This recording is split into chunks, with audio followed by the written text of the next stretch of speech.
നമസ്കാരം. പീഡനക്കേസിൽ ജലന്ധർ ബിഷപ്പായിരുന്ന ഫ്രാങ്കോ മുളയ്ക്കലിനെ കുറ്റവിമുക്തനാക്കിയതിനെതിരെ ഹൈക്കോടതിയിൽ നിലവിലുള്ള അപ്പീലിൽ സ്പെഷ്യൽ പ്രോസിക്യൂട്ടറെ നിയമിക്കാൻ തീരുമാനം. രാഹുൽ മാങ്കൂട്ടത്തിൽ MLAക്കെതിരായ കേസിലെ ആദ്യ അതിജീവിത ഫേസ്ബുക്കിൽ എഴുതിയ കുറിപ്പിലെ വാക്യങ്ങൾ അച്ചടിച്ച കപ്പിൽ മുഖ്യമന്ത്രി വെള്ളം കുടിക്കുന്ന ചിത്രം വൈറലായിരുന്നു. ഇതേ ആർജവം കന്യാസ്ത്രീയുടെ കാര്യത്തിൽ ഉണ്ടാകുന്നില്ലെന്ന ആക്ഷേപം ഉയർന്നിരുന്നു. ഈ സാഹചര്യത്തിൽ കൂടിയാണ് സ്പെഷ്യൽ പ്രോസിക്യൂട്ടറെ നിയമിക്കാനുള്ള നീക്കം. അഡ്വക്കേറ്റ് BG ഹരീന്ദ്രനാഥിനെ സ്പെഷ്യൽ പ്രോസിക്യൂട്ടറായി നിയമിക്കാൻ മുഖ്യമന്ത്രിയാണ് നിർദ്ദേശം നൽകിയത്. ഇത് സംബന്ധിച്ച ഉത്തരവ് ഉടൻ പുറത്തിറങ്ങും.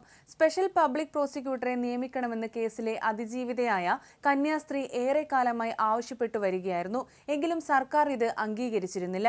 2 മാസം മുൻപാണ് അപ്പീലിൽ പബ്ലിക് പ്രോസിക്യൂട്ടറെ നിയമിക്കണം എന്നഭ്യർത്ഥിച്ച് അതിജീവിത സർക്കാരിനെ സമീപിച്ചത്.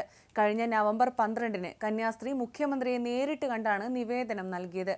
മുഴുവൻ വായിച്ചു നോക്കിയ ശേഷം വേണ്ടത് ചെയ്യാമെന്ന് പറയുകയും ചെയ്തു. എന്നാൽ തുടർ നടപടി ഉണ്ടായില്ല. ഹൈക്കോടതിയിൽ സീനിയർ അഡ്വക്കേറ്റായ BG ഹരീന്ദ്രനാഥിന്റെ പേരാണ് അതിജീവിത നൽകിയിരുന്നത്. ജില്ലാ ജഡ്ജിയായി വിരമിച്ച ഇദ്ദേഹം ലോ സെക്രട്ടറിയായും പ്രവർത്തിച്ചിട്ടുണ്ട്. അതിജീവിതമാർ നൽകുന്ന പേര് സർക്കാർ അംഗീകരിക്കുകയാണ് പതിവ്. നടി ആക്രമിക്കപ്പെട്ട കേസിൽ അവർ ആവശ്യപ്പെട്ടവരെ സർക്കാർ അനുവദിച്ചിരുന്നു.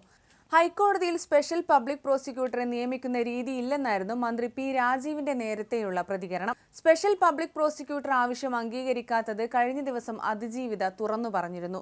4 വർഷം മുൻപാണ് കേസിൽ കോട്ടയത്തെ വിചാരണ കോടതി ഫ്രാങ്കോ മുളയ്ക്കലിനെ കുറ്റവിമുക്തനാക്കിയത്. വിചാരണ കോടതിയിൽ സ്പെഷ്യൽ പബ്ലിക് പ്രോസിക്യൂട്ടറെ നിയമിക്കുന്നതിന് ചില നടപടിക്രമങ്ങളുണ്ട്. ആവശ്യം പരിഗണിച്ച് ആഭ്യന്തര അഡീഷണൽ ചീഫ് സെക്രട്ടറിയാണ് തുടർ നടപടിയെടുക്കുന്നത്. സർക്കാരിന്റെ തീരുമാനപ്രകാരം ഡയറക്ടർ ജനറൽ ഓഫ് പ്രോസിക്യൂഷൻ ഉത്തരവിറക്കും. ഇതിനു മുൻപായി സ്പെഷ്യൽ പബ്ലിക് പ്രോസിക്യൂട്ടറുടെ സമ്മതവും വാങ്ങും. ഉത്തരവ് ഗസറ്റിൽ പ്രസിദ്ധീകരിക്കും. കേസ് തീരുന്ന മുറയ്ക്കാണ് ഫീസ് നൽകുക. ഈ കേസ് കോടതിയിൽ ലിസ്റ്റ് ചെയ്ത് ദിവസങ്ങൾ നോക്കിയും മറ്റുമാണ് ഫീസ് നൽകുക എന്ന് വിവിധ കേസുകളിൽ സ്പെഷ്യൽ പ്രോസിക്യൂട്ടറായുള്ള അഭിഭാഷകൻ പറഞ്ഞു. എന്നാൽ ഹൈക്കോടതിയിൽ അപ്പീൽ പോകുന്നതിന് ഈ നടപടിക്രമങ്ങൾ ആവശ്യമില്ല. സർക്കാരിന്റെ ഉത്തരവ് മാത്രം മതി. ഒരു ചാനലിന് നൽകിയ അഭിമുഖത്തിലാണ് കേസിലെ അതിജീവിത തങ്ങളുടെ ദുരിതങ്ങൾ തുറന്നു പറഞ്ഞുകൊണ്ട് രംഗത്തെത്തിയത്. ഇതിന് പിന്നാലെ കുറവിലങ്ങാട് മഠത്തിലെ അന്തേവാസികളായ 3 കന്യാസ്ത്രീകൾക്ക് സർക്കാർ റേഷൻ കാർഡ് അനുവദിച്ചിരുന്നു. ജില്ലാ സപ്ലൈ ഓഫീസർ മഠത്തിലെത്തിയായിരുന്നു കാർഡുകൾ കൈമാറിയിരുന്നത്.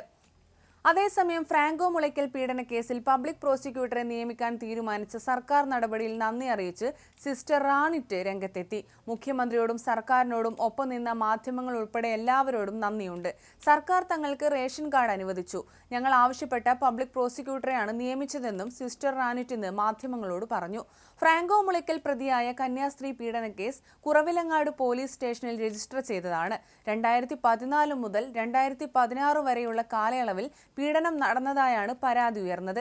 ഇയാളെ കുറ്റവിമുക്തനാക്കിയ കോട്ടയം അഡീഷണൽ സെഷൻസ് കോടതി വിധിക്കെതിരെ അതിജീവിത ഹൈക്കോടതിയിൽ നൽകിയ അപ്പീലിന്റെ നടപടികൾക്കായിട്ടാണ് സ്പെഷ്യൽ പ്രോസിക്യൂട്ടറെ ഇപ്പോൾ നിയമിച്ചിരിക്കുന്നത്.